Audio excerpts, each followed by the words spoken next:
نحمده ونصلي على رسوله الكريم اما بعد فاعوذ بالله من الشیطان الرجیم بسم اللہ الرحمن الرحیم۔ حضرات سامعین گرامی، آج کی اس ویڈیو کے اندر آج اس موضوع جو میں بیان کرنا چاہتا ہوں تو وہ امام ابو حنیفہ رحمۃ اللہ علیہ کا واقعہ ہے، جس کے اندر یہ بات ہے کہ امام اعظم ابو حنیفہ رحمۃ اللہ علیہ، جن کا نام نعمان بن ثابت ہے، تو ان کا واقعہ یہ ہے کہ ان کو خلیفہ وقت نے کہا کہ میں آپ کو اپنا قاضی چیف جسٹس بناتا ہوں۔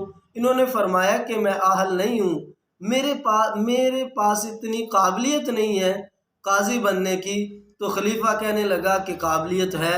انہوں نے فرمایا کہ اب دو باتیں ہیں، کیونکہ میں نے کہا کہ میں اہل نہیں ہوں، اس بات میں یا تو میں بالکل صادق ہوں اور یا کاذب ہوں۔ دو باتیں یہی ہیں کہ جو میں نے بات کہی ہے کہ میں اہل نہیں ہوں، یا تو صادق ہوں، اس بات میں سچ کہہ رہا ہوں، اور یا کاذب ہوں کہ جھوٹ بول رہا ہوں۔ تو فرمایا کہ اگر میں سچا ہوں تو پھر بالکل میں اہل نہیں، اور نہ اہل آدمی کو خلیفہ اور قاضی نہیں بنانا چاہیے۔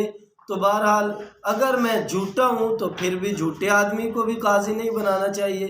جب خلیفہ دلیل کے سامنے لاجواب ہو گیا، اس کو جواب نہیں آیا، تو اب خلیفہ نے کہا کہ اس کو کوڑے مارے جائیں۔ امام صاحب کو کوڑے مارے گئے، نہیں مانے۔ اس کے بعد پھر کہا کہ ان کو جیل میں ڈال دیا جائے۔ اب جیل میں ڈال دیا گیا تو پھر بھی نہیں مانے۔ اس کے بعد حتیٰ کہ آپ کو اذیتیں دی گئی، لیکن امام صاحب اپنے موقف پر ڈٹے ہوئے تھے۔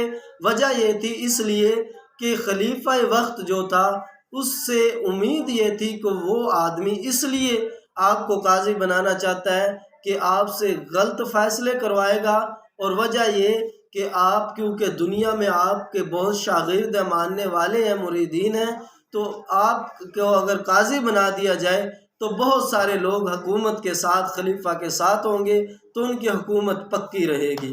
یہ وجہ تھی۔ وآخر دعوانا ان الحمد للہ رب العالمین۔